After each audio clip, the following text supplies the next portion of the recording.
खुदा के नाम पे प्यार දෙවියන්ගේ නාමයෙන් මට දෙන්න. දේ දේ කුදා කී නාම් පේ. ඔබට අතිරේක වස්තුවක් තිබෙනවා නම් අන්‍යයන්ට බෙදා දී යන්න.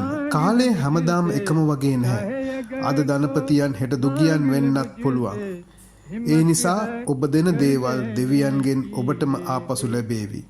දිනය 1931 මාර්තු මාසයේ 14 වෙනිදා මුම්බාහි මැජස්ටික් සිනමා ශාලාව ප්‍රේක්ෂකයින්ගෙන් අතුරු සිදුරු නැතුව පිරී ඉතිරී ගොස් තිබුණා. සයිලන්ඩ් සිනමා යුගයේ අවසන් වෙලා හඬ සහ සංගීතය ඇතුළු ප්‍රථම ඉන්දියානු චිත්‍රපටය අලම් ආරා තිරගත වුණා.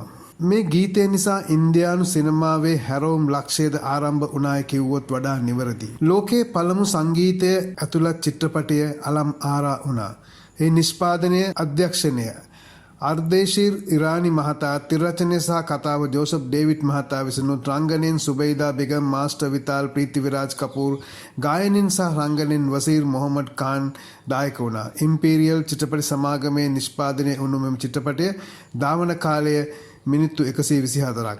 හින්දි සහ උර්දු භාෂාවෙන් හඬකවා තිබුණු මේ චිත්‍රපටයට අවසානයේ අත්වී තිබුණේ ඛේදනීය ඉරණමක්. මේ චිත්‍රපටයේ නවීන සජීවීකරණය ගැනත් බලාගන්න අපගේ YouTube නාලිකාව සමග එකතු වෙන්න කියලා ඔබට අපි ආරාධනා කරනවා.